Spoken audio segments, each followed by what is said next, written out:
Gio querida, estamos aquí en el predio de La Rural, en la Feria Internacional del Libro. Son las 20:34. Esto es fin de fiesta, te acompañamos hasta las 22 horas. Hay un montón de gente disfrutando, caminando, con bolsitas de libros. Y estamos aquí con un gran amigo, escritor, psicólogo, Pablo Melicchio. Pablo, querido, gracias por venir.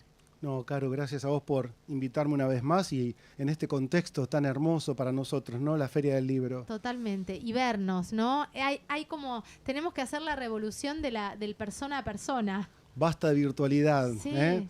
sí. No es lo mismo, claro que no es lo mismo. Y el libro tiene eso, digo, la Feria Internacional del Libro lo que propone, que lo tratamos de proponer todos un poco, los que escribimos, vos también escribís y publicás seguido y tenés como un abanico muy grande de bibliografía tuya, desde novelas, bueno, ya vamos a hablar de eso, pero proponés eso, corrernos de la virtualidad y volver al libro, volver al papel y volver a la pausa. Mi pregunta es, ¿todo eso es volver a la salud? Claro, para recuperar la salud mental, yo vengo diciendo, no para que nos alarmemos, sino para que seamos conscientes de que la nueva pandemia es la de la salud mental. Hay que cuidar mucho la salud mental, la salud emocional, que está muy resquebrajada por la forma en la que se está viviendo, donde la inmediatez, las urgencias, el síntoma de la época es la ansiedad. Sí. Entonces, con este apuro, con esta urgencia por vivir, necesitamos de una pausa que la puede ofrecer como un mate, como dijo el Papa Francisco, esto de cebarle un mate a la neurosis. Me parece que ahora lo podemos pensar juntos, sí. pero también sentarte a leer un libro, de la misma manera que escribir, es hacer una pausa y como de alguna manera ir en contra de lo que impone el capitalismo. Que te lo impone todo el tiempo y que es necesario no solo para los adultos, sino para los más chicos empezar a aplicarlo. Yo decía hoy que es necesario volver a regalar libros para los cumpleaños de los pibes, que ya lo dejamos a un costado. ¿Existe el término biblioterapia y qué es? Sí, es un término que al menos yo lo leí en Viktor Frankl, que Viktor Frankl es un psicólogo que estuvo en un campo de concentración nazi y una vez que que se salvó del exterminio contra los judíos, él empezó a entender lo importante que era escribir y lo importante que era leer y lo importante que era recomendar libros, ¿no? Entonces un buen terapeuta, cuando conoce a su paciente, sabe qué libro recomendarle. De hecho, lo toma un poco de Freud, que Freud, en un caso muy conocido de él, que es El hombre de las ratas, en el final del libro, que yo de hecho no lo leí en la UBA, sino que después... Cuando lo agarré después, con otros tiempos, descubrí que Freud en un momento cuando este hombre, con un trastorno obsesivo grave, que estaba en un momento con ideaciones suicidas, y Freud le da un libro, que es La alegría de vivir, de Émile Zola, cuya la protagonista principal es una mujer resiliente. Entonces me parece que ahí Freud lo que está diciéndole a su paciente es, si esta protagonista de este libro pudo, fíjate que vos también vas a poder, o en todo caso le ofreció un libro para que tenga un recurso por fuera de la sesión. No, porque además, más allá de la temática del libro, que en este caso es muy específica, lo que estás contando de Freud, que está buenísimo que lo traigas, más allá de la temática, ya es un ejercicio enorme sentarte a leer, dejar el teléfono a un costado, las pantallas, todo lo que estás haciendo, también dejar en pausa la espera, porque lo que nos está pasando con toda esta urgencia y esta virtualidad es que vivimos esperando el mensaje, esperando el like, esperando la respuesta, esperando respuestas. Entonces, el libro lo que nos hace es dejar en pausa esa espera, ¿no? Porque la espera es enloquecedora, Pablo. Claro, el que espera desespera, ¿no? Claro, por eso estamos todos locos ahora, todos ansiosos. Bueno, tratemos de no estar tan locos. No está mal ciertas locuras, no está mal no comerse el discurso de la cordura tanto y en cuanto condicionamiento, ¿no? Me parece que es cierta locura que no tiene que ver con una psicosis y con farmacología. Estamos hablando de animarse a romper con ciertas estructuras que se posibilitan a partir de conectar con lados locos o locas que todos tenemos.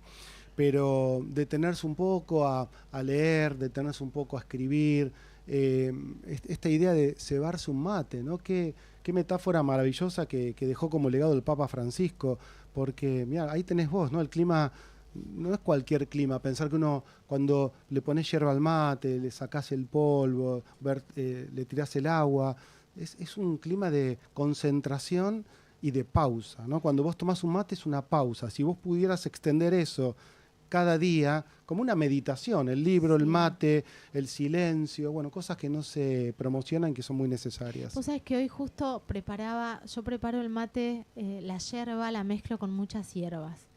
Y me dura poquito en el tachito que tengo preparado en casa. Entonces hoy antes de venir lo preparé. Y yo hago muchas cosas apuradas. Nos damos cuenta que vamos apurados por la vida. Pero en el momento que tengo que preparar esto con las hierbas, cambio el ritmo, desacelero. Y hoy reparé en eso y dije, esto es una ceremonia íntima mía. Bien. Y que me hace bien. Sí. Como ir al parque y cuando voy al parque llevo el libro, llevo el mate, llevo la reposera, me descalzo. Digo, nos preparamos para un momento de pausa que es muy sano. Hablemos de la frase del Papa Francisco que me interesa. ¿Qué es la neurosis? Digamos que la neurosis podríamos decir que es cierta normalidad, ¿no? Porque para el psicoanálisis hay 3 estructuras de personalidad.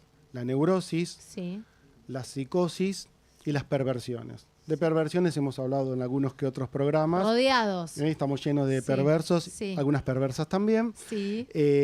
Pero la psicosis, digamos que son las locuras, en el sentido más estricto, no de las locuras que hablamos hace un rato, más livianas, sino de las personas sufrientes que tienen paranoia, esquizofrenia. ¿Eso es una enfermedad? ¿Se dice enfermedad? Sí, es una estructura de personalidad, es una enfermedad, claro que sí. El concepto de enfermedad es mucho más complejo, pero yo prefiero pensar en 3 estructuras de personalidad. Perfecto, por eso neurosis, te pregunto, psicosis y perversión. Okay. Dentro de las neurosis, que es lo más común, están las neurosis obsesivas, las histerias y las fobias. Perfecto. Digamos que en neurosis entramos, por suerte, porque también el Papa Francisco, en otra frase enganchada a esta de que hay que cebarle un mate a la neurosis, es que había leído un libro que decía, alégrese si es neurótico. Y que él les generó mucha carcajada. Y es verdad, porque si uno es neurótico, me parece que estás dentro de aquello que es más fácilmente sanable, corregible, no porque vas a dejar de ser neurótica. El tema es el grado de neurosis. Si vos sos súper histérica, no es lo mismo que si sos un poco histérica. Claro. Si sos un poco obsesivo, no es lo mismo que tu obsesión crezca y no puedas vivir porque tenés un trastorno obsesivo compulsivo. Claro. Y la fobia, lo mismo, un poquito de miedo es normal. Si sos una persona fóbica y panicosa, no podés vivir. Ahora, así que eso, parar un poco es reflexionar acerca de qué grado de neurosis tenés. Pero la neurosis abarca estos 3 puntos, o somos más histéricos, menos obsesivos, pero tenemos de los 3. Yo creo que sí, yo creo que todos tenemos dentro de la supuesta normalidad, dentro de lo que sería la neurosis, es un ordenador, no podemos etiquetarnos, pero si estamos dentro de la neurosis, tenemos hoy un poco de histeria, un poco de neurosis obsesiva y algo de miedo lógico, ¿no? ¿Se trata esto si se va de los bordes? Claro, por eso tenemos que hablar siempre de prevención. Claro, ¿cuántas veces hablamos de prevención? Sí. Vos estás un poco angustiada, es un envío que te manda a tu mundo interior, ¿no? Para que reflexiones, parás un poco, la pausa, ahí está, ¿no? Necesitamos de la pausa. Total. A veces, como no tenés la pausa, aparece una angustia, ¿no? Te sentís angustiada.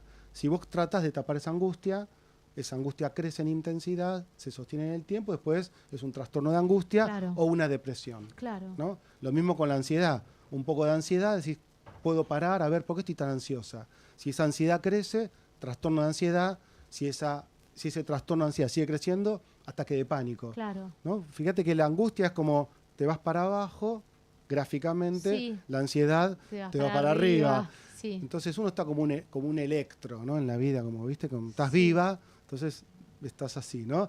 Nadie está así, porque si estás así estás muerta. Ya estamos muertos, claro, no, eso no. Ahora, un parámetro de que estamos ansiosos puede ser cuando hacemos esta pausa, nos cebamos un mate con la neurosis y agarramos un libro y a la página 2 ya empezamos a sentir ese aleteo de que estamos perdiendo tiempo, de que ya estamos incómodos acá, que queremos agarrar el celular. Digo, ¿es un ejercicio estirar la pausa? Claro, es muy necesaria esa pausa. Lo que pasa que a veces crees que la pausa son como el té, ¿no? 5 minutos, como la Virginia. Sí. Nos metieron eso, la pausa son 5 minutos, no. Ojalá empiece por 5 minutos y se extienda, que uno pueda estar 20 minutos, media hora, 1 hora cada día, pero de lo que sea, porque puede ser de lectura, estamos en la Feria del Libro, si vos le dedicás media hora, 1 hora de lectura cada día a un libro, al mes te leíste un libro, quizás. Total. Reflexivo, lentamente, sin apuro. ¿No? Y a fin de año mejor te leíste 10 libros, 20 libros. Y bueno, vas armando un camino de una suerte de biblioterapia, de libros reflexivos.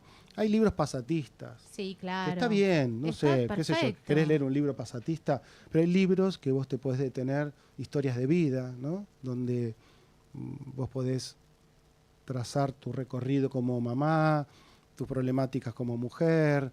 Bueno, de alguna manera parece que es eso, ¿no?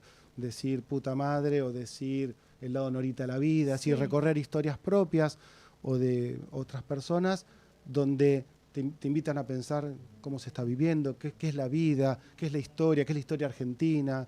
Bueno.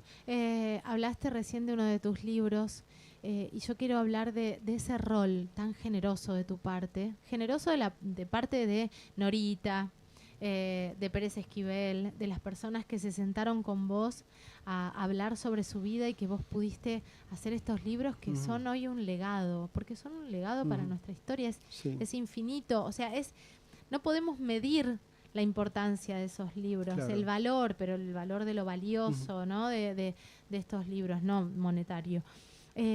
¿Cómo fueron esos procesos? ¿Fue muy distinto el proceso con Norita que con Adolfo? Lo que pasa es que he visto a la luz del reciente fallecimiento de Norita Cortiñas, es un libro que ahora cobra otra dimensión. Claro. El tema de los libros es que mientras vos haces un libro con una persona que está viva, ¿no? Con un personaje de la historia, ¿no? Que vos reflexionás con ese personaje de la historia. Norita es una persona y un personaje de la historia fundamental, madre de Plaza de Mayo, línea fundadora, que abrió su corazón conmigo antes, durante y después del libro, que en el proceso de escritura termina siendo un libro terapéutico para ella y para mí, volviendo al tema de la biblioterapia, porque Norita, fueron 10 jornadas en su casa, en Castelar, nos sentábamos a dialogar, grabábamos esas entrevistas, yo después las desgrababa, me sentaba con ella y trabajábamos el texto. Bueno, y a ella le aparecieron recuerdos que no tenía, sueños, y queda este libro maravilloso que es El lado Norita de la vida, que el prólogo lo hace Adolfo Pérez Esquivel, y ahí empieza mi contacto con Adolfo. Claro. Pero bueno, el año pasado, cuando muere Norita, el libro ya es realmente... Ella en algunas presentaciones dijo que este libro era su legado, y hoy ya definitivamente es... Qué maravilla. No su legado, ¿no? Porque sería demasiado, uno de sus legados, este libro. Y es tremendo, ¿no? Tener un libro como ese y haber sido contemporáneo de una madre de Plaza de Mayo y amigo, ¿no? Y haber hecho ese libro. Es que requiere de una conexión muy especial esto, digo, abrirle el alma a alguien y además trabajar los textos. ¿Trabajaste los textos con ella? Sí. Y ella corrigió y me sacó cosas y yo de hecho siempre contaba que en vez de poner capítulos, yo le iba a poner sesión 1, sesión 2, sesión 3 y me dijo, no Pablo, porque yo no fui tu paciente, no quería. Qué hermoso. Pero hacíamos así una suerte de sketch en las presentaciones donde yo decía, no, porque con Norita yo la psicoanalicé, y ella, no, vos no me psicoanalizaste, yo te psicoanalicé a vos. Bueno, empezamos con ese juego maravilloso, pero realmente creo que fue terapéutico para los dos. Claro. Fue mi paciente y fui su paciente. Fuimos terapeuta mutuamente, nos acompañamos y después giramos en un montón de presentaciones en muchos lugares. Y bueno, creo que es esto, es un libro legado. Y después vino el libro de Malvinas, que también, misma característica, entrevista a veteranos de la Guerra de Malvinas, que fue muy fuerte también, es muy fuerte, porque también es trabajar con el testimonio de sobrevivientes de la guerra. En el caso de Norita, una madre de Plaza de Mayo que siguió buscando a su hijo Gustavo hasta el final de su vida sin saber qué pasó, ¿no? Entonces, el drama, vos sabés lo que es sufrir por un hijo, por problemáticas diversas, de salud emocional, lo sé también, o de salud física, pero que desaparezca un hijo debe ser lo más tremendo que le puede pasar a una madre y también a un padre, ¿no? Sí. Pero bueno, Nolita aún así fue una mujer sumamente resiliente y trabajadora por la lucha de los derechos humanos, más allá de la aparición o no de su hijo. De su hijo. Lo de veteranos es fuerte y además es un formato distinto. ¿Entrevistaste a muchos? Entrevisté a 3 y hay un bonus track porque uno de ellos me cuenta que en el regreso, después de la derrota, en el Canberra, que es el barco que los trae de vuelta al territorio de la Argentina, de Malvinas hacia la Argentina, hacia Río Gallegos, hay un soldado que toca el piano en ese camino de la derrota y el regreso Regresa tocando el piano. Sí, había un piano ahí. Porque el Canberra era como si fuera un crucero de hoy, Ajá. Un barco inglés, perfecto. donde tenía paradójicamente, eran pibes que volvían heridos física y psicológicamente, con amigos muortos, y vuelven en un barco, claro, donde había un boliche, un piano, bar, y en esa paradoja, cuando ven el piano, le piden que toque el piano a Sergio. Sergio se levanta, toca el piano, bueno, hace música clásica, hace un tema de Piazzolla, algo de los Beatles, y le piden el himno. Y cuando hace el himno, todos se ponen de pie, y los milicos ingleses creen que es un motín, porque se ponen de pie y los cagan a palo, les cierran el piano. Te digo que es una perlita de Malvinas que lo cuento ahí en el libro. Tremendo. Es la historia del pianista, La isla interior, 3 vidas después de Malvinas. Yo me narro la historia de 3 Malvinas, pero dentro de uno cuento la historia del pianista del Canberra. Qué increíble. Hablemos un poquito de Adolfo, antes que se nos termine el tiempo. De Adolfo y del libro, del proceso. Lo estás presentando con él, además. Sí. Qué hermoso, el año ¿no? pasado lo presentamos acá a esta altura, en la Feria del Libro. Fue maravilloso porque, bueno, presentar con nuestro Premio Nobel de la Paz, un libro que también, misma característica que el de Norita, en el contexto de su casa y atelier, mientras él pintaba, así como estamos nosotros charlando, él iba avanzando sobre una obra que la terminó cuando terminamos el libro. Qué hermoso. La última cena de Jesús, versión Pérez Esquivel, fantástico porque... ¿Y la empezó cuando ustedes arrancaron? La tenía avanzada cuando nosotros arrancamos y la terminó. Y yo iba viendo cada viernes que me juntaba con él el proceso del progreso de esa pintura. Y bueno, también es Para ser humanos, se llama, Adolfo Pérez Esquivel, Instrumento de la Paz. Instrumento de la Paz porque tomamos mucho a San Francisco de Asís, que para él y para mí, y ahora con Francisco y con la muerte de Francisco, es una figura sumamente a la que hay que regresar, a San Francisco, porque tiene mensajes muy a favor de la solidaridad, de la hermandad, de la integración, de la ayuda a los excluidos. Él trabajaba con los leprosos, ¿no? San Francisco.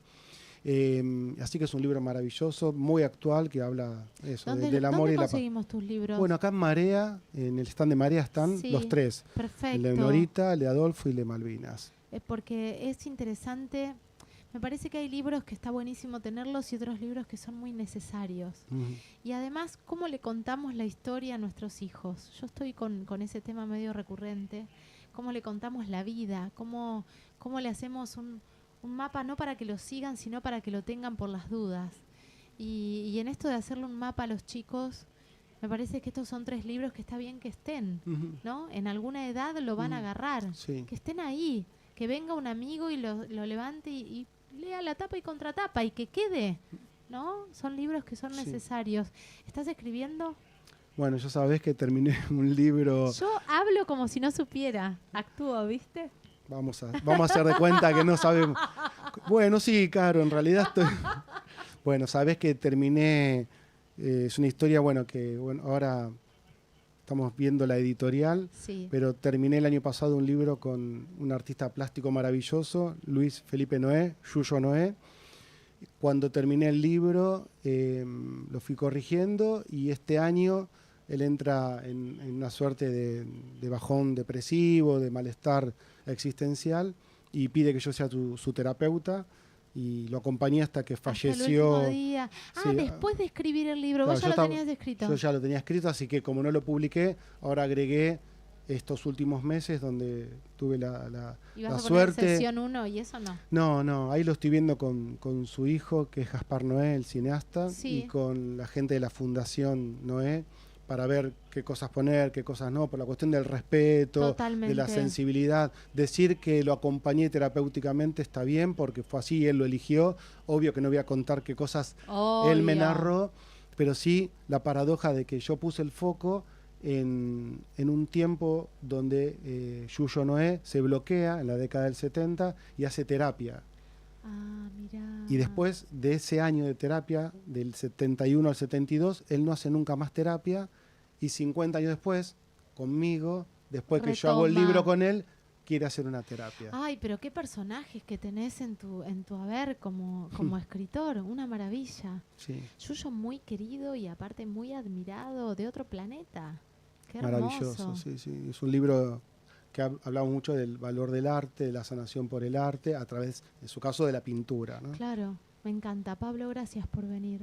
No, gracias a vos, Qué Caro. placer tenerte acá. Muchas gracias. Hermoso. Marce, gracias por venir. Qué lindo verte. Papá y mi hermano Martín. Viene la familia. Hola, Aguantar. papá de Pablo. ¿Cómo le va? Gracias por estar acá. Nos vamos a una tanda y enseguida volvemos. Esto es fin de fiesta. Vamos a estar hasta las 22. Quédate porque ya anda dando vueltas por acá Celina Font, que va a cantar. Vino Qué con bien. piano. Vamos a hacer una maravillosa ahí una juntada tertulia, de arte. como decía Una Norita. tertulia, me encanta, una tertulia. Vino Felipe, el hijo de Celi también. Vamos a la tanda.